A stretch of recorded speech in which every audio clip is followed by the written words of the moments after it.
Hello, I'm Rand here, and what did you spend your stimulus money on? Okay, I've been working on the John Deere 2510 here again today. Wow, it seems like it's been a while since we've been working on this tractor. For one thing, it's pretty much done here. It has been out and doing some work here as of late, in case you can't tell from like the mud on the duals there. And yes, we do have the duals on at the moment yet. Probably should get those taken off here fairly soon. It takes up a bit of space in the shop here. Anyway, today we're going to be working on putting a brand new alternator on the tractor here. This alternator one just it doesn't keep up. It doesn't keep up at all. And with a look at the forecast here in the next couple of weeks, that up there, well, I guess you can't see the top piece, but that piece there better be working. So what I did, everyone, is I went to McMahon Alternators there. I was planning on getting, the picture here shows the 370 amp. This is actually the one I was thinking about getting, everyone. Yes, 370 amp alternator. They got bigger ones too yet, believe it or not. Oh my goodness. But anyway, talked to, I guess it was a salesman there. He talked me into a 250 amp unit. He figured that would be more than enough for this unit here. And then he said with a 250 amp unit, it also has a lower RPM kick on, a little bit less, maybe possibility of slipping on the pulley as well. He was worried because, again, I got a V-belt pulley on here instead of a serpentine type pulley. He was afraid that might slip. So, like I said, we got a 250 amp alternator in here, and boy, this thing looks mean. And this thing is heavy too. Oh my, yeah, I'm not gonna be able to pick that up one-handed. Alternator that's on here, by the way, if you watch the build series on this, everyone, is supposed to be a 200 amp alternator. If that thing outputs more than 50, I'd be surprised. In fact, I don't know if it even outputs 50, everyone. Doing the math, based on what that uses up there, it's maybe 80, 90. For easy figuring, everyone, I figure 100 amps. That shouldn't be using much more than 100 amps. This alternator can't even come close to keeping up with that. So this hopefully will. Okay, so there we go, and there is the beast, the 250 amp alternator. They sent me with some directions here. Also, they customized it to what I wanted. So if you folks want to check these out, McMahon Alternators, I'll try to remember to throw a link down in the description there. Like I said, the salesman called me. He's like, okay, you want to do this with it? Well, here's the one I recommend. Like I said, I was going to go with the 370. I thought, just make sure we have more than enough, right? But salesman said 250. And then they set it up with a one wire. So this one has two, by the way. So the one wire, I think, turns it on. And then the one wire also feeds the light in the dash. That means I probably won't have that. Unless this might actually support that, maybe. But no, he just said one wire on. Like, that's good. No pulley included with that. So we're going to have to... I told them I plan on reusing this pulley. That's the plan. So they did not include a pulley. It does, of course, if you want, come with a serpentine type belt pulley. But we did not go with that. This is a GMC alternator, by the way. And that seems to be what fits this tractor, for anyone wondering, a GMC style alternator. This one does have a little bit different style top piece on it here. If I can get this around here. Notice that versus that ear. So it's a little bit different. I think the bottom is about the same. If you look at that bottom versus there. So that should probably bolt right in. But the top, we might have to customize that a little bit. Yeah, we'll figure that out.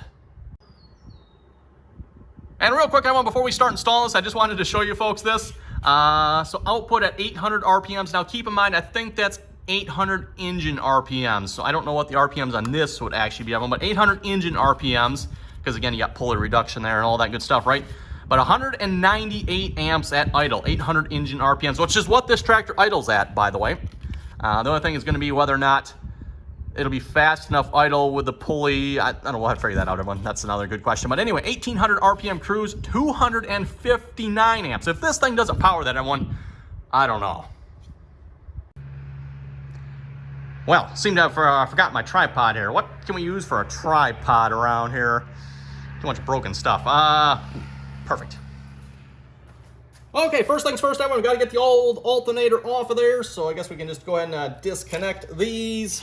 Get the wiring lead off here. And we'll be careful to tape this up because this will be hot. I probably should disconnect it from the battery, but we'll just tape it up, call it good.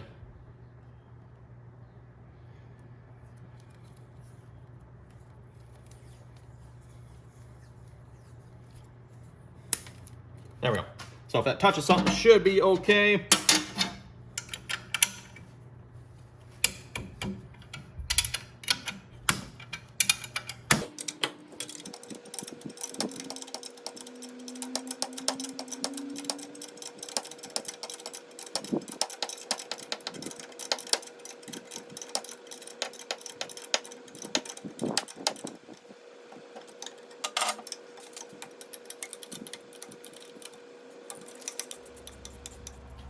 Okay, we'll spin this pulley off here, and hopefully it will fit on the new one.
Well, unfortunately, it looks like we got our first problem here. The threads on there, yeah, that's not gonna, and that's all the way flush up against there, which wouldn't work in the first place.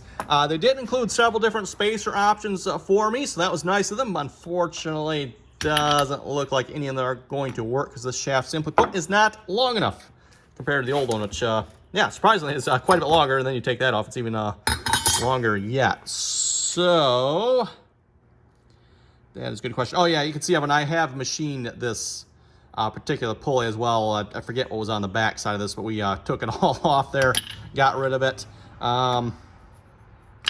Yeah, that's just simply not going to work. And then, of course, it looks like about the perfect spacing is this thicker spacing here. This also has the problem of, looks like the pulley is supposed to sit on that surface there, but that's just not going to happen either. So, yeah. Okay. Back with a new plan here, but let me think about this here for a few minutes, see what I can come up with, and we're gonna obviously have to do something a little bit different here. Okay, we got the original pulley back out. That one actually seems to fit on there. For one thing, it's recessed a little bit in the back, and then I guess it sits down a little bit more in the center here. So that one does work, sort of. I don't like how that nut's on there. It's like maybe half the nut is engaged with the threads there, everyone, so that, can't get it off now. Come on. I didn't tighten it down either. But anyway, two spacers on there. Seem to be perfect spacing for getting it off there. One spacer was not enough, so it is up off there. That is, I think that's almost a 4-inch pulley when I measured that one there. Oh well. This was a 2-inch pulley. The other thing I'm concerned about, everyone, is I might not get enough RPMs out of this pulley. But this pulley probably also would be better too, because a lot more belt area, so prevent slippage. I'm kind of tempted to maybe try this. Okay, when it does mount up on there real nicely, of course, this top one does not line up, which I kind of knew that. What I think I'm going to try to do, get a longer bolt in there, put some spacers through there. This goes through the water pump housing into this bracket. It's not actually in, or really holding the water pump housing per se. So I think we should be able to just, I don't know, extend that out about a 1/2 inch, maybe a little bit more than that, and then that should work. A little bit doubtful if this pulley is going to work, though. I don't know. I think we'll try it. Okay, I've got my highly precision calibrated bushing in there to get the exact right distance to that ear on the alternator here. I think we're going to go ahead and tighten this down and see if it'll work.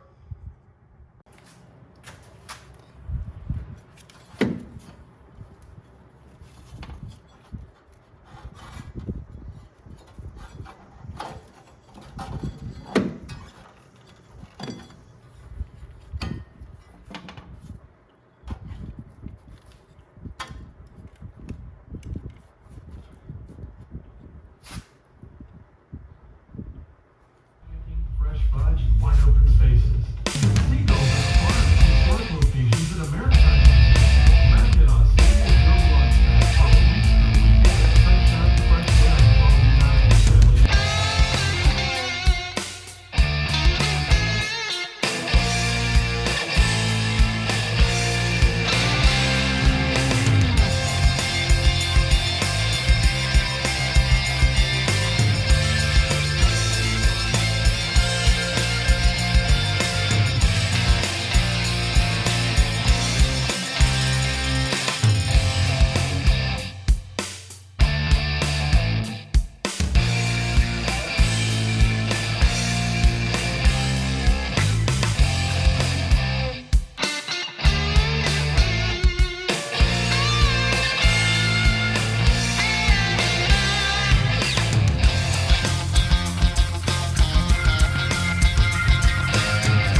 Okay, we just finished making a rather custom nut here, I guess you could call it. You can probably obviously tell what I'm going to do here. We're going to put that on there, and then this is going to drop down inside of that pulley there to grab that. And of course, we got something we can tighten down on there, and I think that should work pretty good.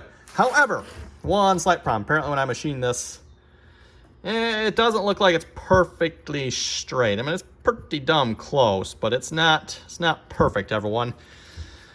Wondering if I should attempt again. I thought I don't know if you catch that when I machined this up, when I caught this face and tried to keep this face flat. But again, I don't know what's considered a good surface on this. Then I also set the live center on the center of this here.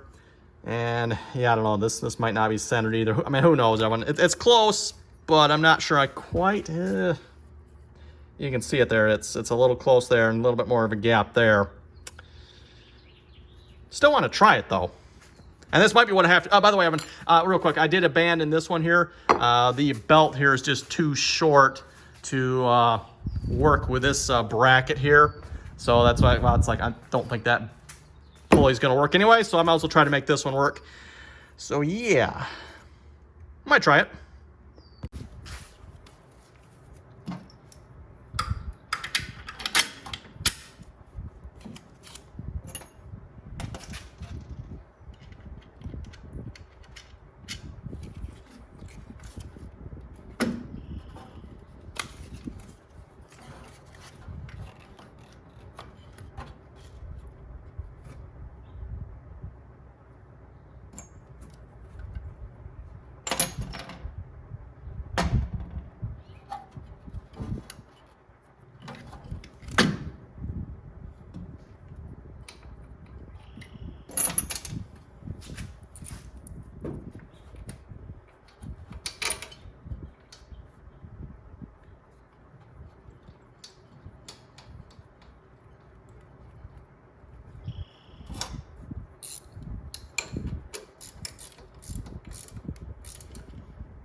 Okay, and finally got it in there. I think we're maybe going to try that out. So I need to hook this white or yellow wire, I'm sorry, up to one of these. I'll have to figure out which one of these is from the ignition here. Again, I'll just stick my tester on it, turn the key on. I don't know if both of them will come on or one of them will come on. I guess we'll find out, because like I said, again, one of them goes to the light inside there. We need to connect, not the light, but the ignition source to that. And then also, it does come with a, let's see what's here. Does it say? Somewhere on here, I think it's supposed to be 1-0 wire. Is that 1-aught? 1-aught, I think, or something like that. That is supposed to be on there. That's, I don't remember how heavy this cable I put on here, but I'm sure it's not that heavy. So if this works, I'll probably have to get another cable, replace this one with something heavier. But for now, at least for testing out, I think this one should work. Yeah, let's hook it up.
I think we're ready to give this a try here. Let's fire the tractor up. I'll probably leave it at just a little idle here just to make sure this isn't like wobbling too far out of center. I happened to think of it while I was putting this all away here, everyone. This pulley might not be perfectly centered either, because remember, we did some machining, if you want to call it that, on that as well. So let's get in the cab here.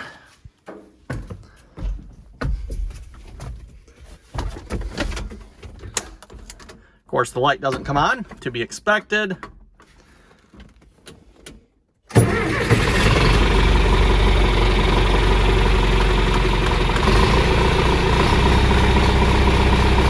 Also, my RPM gauge ain't working. There we go.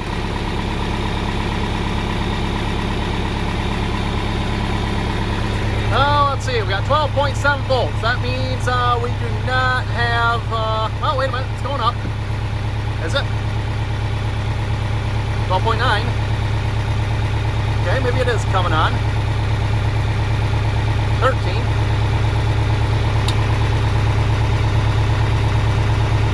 Let's go out and look at it here. Yeah, that's got a pretty good wobble to it. I don't like that. I think we're going to have to fix that. Looks like it's charging though. That's good. Okay, plan B, everyone. This looks like it should work. It's just whoever machined this, I don't know. Low quality standards there.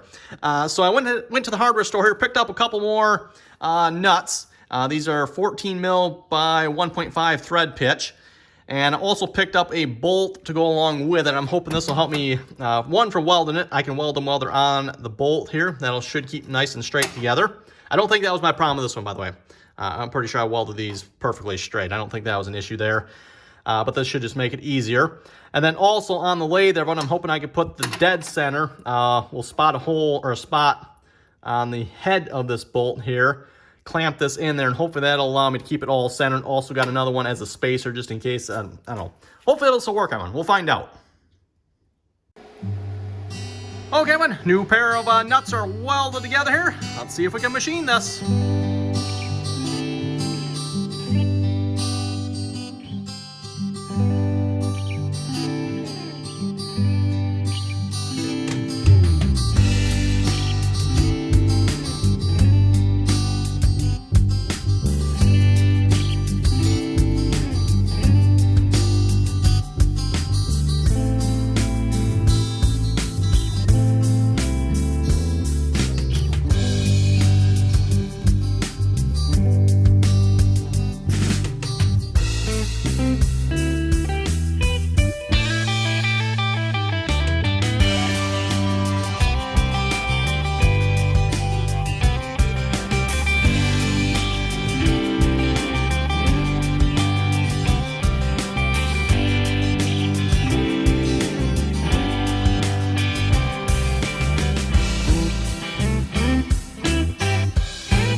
doing much better. I don't know if you can see from the video, it looks like it's running fairly smooth.